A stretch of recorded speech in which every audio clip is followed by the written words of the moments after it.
दोस्तों, मेरा नाम है तेजस स्वराज और मैं आपको बताने जाऊंगा कॉमर्शियल डेली लाइफ मैथमेटिक्स, यानी कि जो हमारे डेली लाइफ में मैथमेटिक्स यूज़ होता है।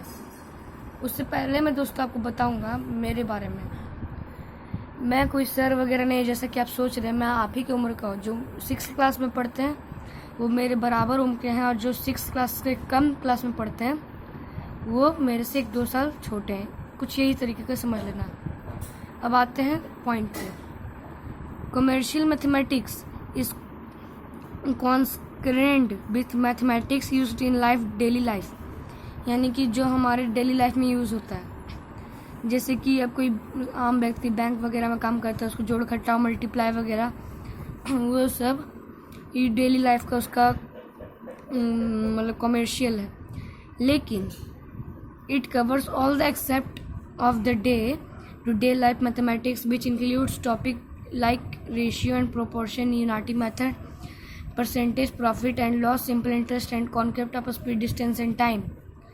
मतलब कि ये कह रहा है कि मल्टीप्लाई, जोड़ घटाव, माइनस के अलावा हमारे डेली लाइफ में ratio and proportion, unity method, percentage, profit and loss, simple interest, concept of speed, distance and time कभी कतार हो जाता है। रेशियो तो हम लोग लाइन बाय लाइन पढ़ते हैं। Ratio is the method of comparing two quantities of same kind by division. आप लोग तो डिवीज़न पढ़े ही होंगे। जो नहीं पढ़े हैं वो यूट्यूब में वीडियोस देख के आ जाएं इस क्लास में। डिवीज़न का दूसरा रूप है रेशियो। बस यूँ समझ लेना, यानी कि अगर 6 चॉकलेट्स हैं और मुझे 2 बच्चों में बांटना है तो 3-3 करके मैं बांटूंगा। उसी प्रकार है रेशियो, दोनों साइड बराबर रखना। It is a numerical relation of quantity to another for comparison by ratio. The 2 quantities must be the same unit. मतलब कि ये कह रहा है, जो जैसे कि देखिए a बाई बी है, ये a अपॉन बी है, फ्रैक्शंस में है। इसको हम लोग रेशियो में डिनोट करेंगे a टू बी है b। यानी इसको इस जो सिंबल आपको दिख रहा है रेशियो का है, या फिर आप ऐसे बोल सकते हैं a रेशियो b, या फिर आप ऐसे ही बोल सकते हैं a is to B b। ऐसे ही इसी प्रकार दोनों साइड सेम रहना चाहिए, यूनिट बराबर मतलब रहना चाहिए। चलिए आगे पढ़ते हैं। The ratio of 2 non zero a and b is fraction. a and b जो मैं आपको वही बताया वही है। Second line, the symbol use to write ratio is, हम लोग रेशियो का सिंबल कुछ इस तरीके से लिखा जाता है।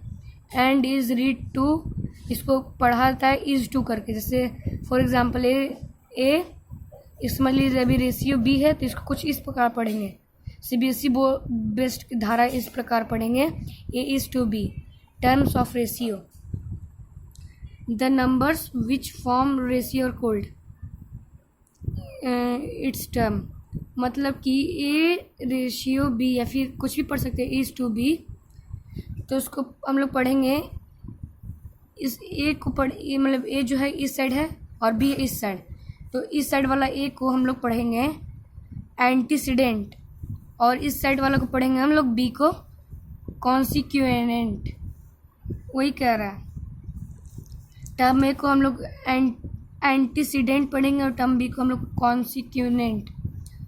फॉर एग्जाम्पल भी वही बता रहा है जो कि अभी मैं आपको बताया। 5 को हम लोग पढ़ेंगे, जैसे 5:9, 5 को ये पढ़ेंगे और 9 को ये पढ़ेंगे। सिंपलेस्ट फॉर्म ऑफ रेशियो, ये बहुत easy simplest form of ratio. आप लोग फ्रैक्शंस तो पढ़े ही होंगे, जो नहीं पढ़े हो यूट्यूब पे वीडियो देख लीजिए और तब इस क्लास को ज्वाइन कीजिए। फ्रैक्शंस हैं जैसे कि 16/24 है। इसको कुछ SCF वगैरह लेकिन लॉन्ग टर्म में बताया गया बुक, क्योंकि थोड़ा वो लॉन्ग टर्म बताता है। लेकिन मैं आपको शॉर्टकट में बताता हूँ। अगर कोई भी ऐसा आए एग्जाम में कि काटो, कुछ नहीं, ये 2 की टेबल में 16/24 किस आता है। 2 से हम 8 बार में काटेंगे, 2 से 12 बार में काटेंगे, 2 से 4 बार में काटेंगे, 2 से 6 बार में काटेंगे, 2 से 2 बार में काटेंगे, 2 से 3 बार में काटेंगे। आगे आंसर 2/3। ऐसे कुछ भी अगर 3 की टेबल में आता है तो 4 की टेबल में आता है, काटते जाइए। Important properties of ratio. Ratio exists between quantities of the same kind। मतलब जो अभी मैं आपको यहाँ पर बताया था, सेम काइंड सेम यूनिट, मतलब सेम काइंड का दोनों रहता है मतलब।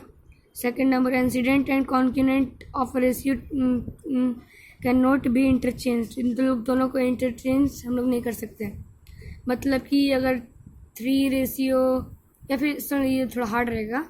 हम लोग अगर कुछ भी नहीं समझा तो सीबीएसई बोर्ड के हिसाब से ए और बी रखा जाता है, ए रेशियो बी। तो आप ये नहीं कर सकते कि बी रेशियो ए नहीं लिख सकते। क्वेश्चन अगर ए और बी में पूछा गया है तो आप ए ही और बी में आंसर दीजिएगा, यानी कि बी रेशियो ए कर दीजिएगा। उससे आता है हमारा रेशियो डज नॉट, रुकिए 2 second, the ratio 5:9 different from the ratio 9। हाँ मैं बता देता हूँ, ए रेशियो बी और बी रेशियो ए दोनों अलग होता है, ये नहीं कि दोनों सेम होता है। Ratio does not have any unit, ratio एक यूनिट नहीं है, it is only a numerical value, वो सिर्फ एक न्यूमेरिकल वैल्यू है। The quantities that are to be compared by ratio must be in the same unit. जो same unit quantities रहता है, जैसे आप 1 किलो चीनी लीजिए या किलो लोहा, दोनों सेम क्वांटिटीज ही में है। 5, a ratio remains unchanged if both of its terms are multiplied or divided same non-zero number. These are called the equivalent ratio. देखिए 2:3 को आप लोग 2/3 भी लिख सकते हैं। अब आप उसको इक्विवेलेंट करके, जिसे 2/3 का आपको फ्रैक्शन का इक्विवेलेंट करने तो आते हैं होगा, जिससे कि आप कोई भी 2/3 लीजिए, इसको 2 से आप ऊपर मल्टीप्लाई कीजिए तो नीचे भी आपको 2 ही से मल्टीप्लाई करना पड़ेगा। फिर ऊपर कोई भी टेबल से मल्टीप्लाई कीजिए तो नीचे भी उसी टेबल से मल्टीप्लाई करना पड़ेगा। जैसे मेरा 2/3 से हम एक्स मल्टीप्लाई करो ऊपर तो नीचे भी एक्स ही से मल्टीप्लाई करना आएगा। तो हमारा आया जैसे 2x, हम एक्स की जगह पर 2 रख लेते हैं, नीचे भी 3x की जगह पे 2 रख लेते हैं, ऊपर नीचे दोनों सेम होना चाहिए। 2 2 4, 3 2 6। तभी हम लोग जो रेशियो है उसको हम लोग फ्रैक्शन में कर सकते हैं। उसी प्रकार जो हमारा आंसर आया 4/6, उसको हम लोग रेशियो में भी कर सकते हैं, यानी 4 2 भी 6। Comparison of ratios is done the same way as we do in case of fractions. We convert in given ratios into equivalent ratio by taking LCM denominator. Comparison of ratios is done the same way as we case of fraction. B अच्छा, अब compare करना पड़ेगा, जैसे कि हम लोग fraction में comparison करते फ्रैक्शन का ना, तो हम लोग एलसीएम निकालते उसी प्रकार। जैसे हम लोग एक्स रेशियो वाई है, तो हम लोग को तो पता है इतना कि एक्स अपॉन वाई का जब कंपैरिजन करते हैं तो उसका एलसीएम निकलता है।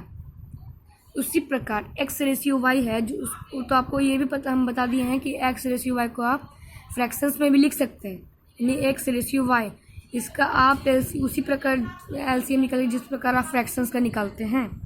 7 if a quantity increase to be if a quantity increase or decrease in the ratio A ratio B, then new quantity is B ratio A, the original quantity B upon C of the original quantity B upon C is called a multiplying factor. For example, increase 21 centimeter in the ratio 3 ratio 5 new length after increase 5 ratio of 5/3 of 21 centimeter बराबर 5/3 into 21 बराबर 35। अच्छा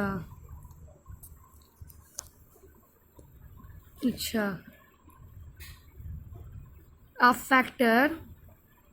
fractions का जैसे कोई भी आप क्या कहते हैं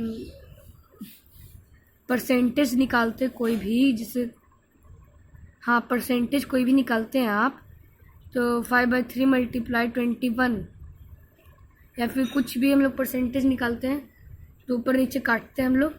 परसेंटेज कुछ नहीं, जैसे कि मल्टीप्लाई करते हैं, sorry I am so sorry, multiply करते हैं तो हम लोग जो हम लोग मल्टीप्लाई करते हैं, जैसे A/B को मल्टीप्लाई करते हैं हम लोग कुछ, तो यानी कि A को माना था हम 5, उसको B को माना था 5/3 इंटू, आप जिससे मल्टीप्लाई करने क्वेश्चन कहा है 21 से या 24 से, किसी से भी क्वेश्चन के द्वारा कहा गया कि इससे मल्टीप्लाई करना है, ऐसे करके उसे काट देना है वगैरह, जो आंसर आएगा वही आएगा। और हमारा हो गया एग्जाम्पल 7 ही तक था। सो आज के वीडियो के लिए इतना ही। कल मैं आपको प्रोपोर्शन के बारे में बताऊंगा। इन 2 days I have teaching about proportion. आज के लिए इतना ही दोस्तों।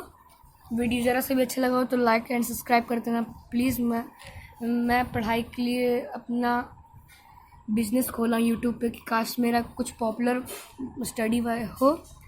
आई होप आप लोग मेरे बात को, मेरे फीलिंग्स को समझें। Okay, bye.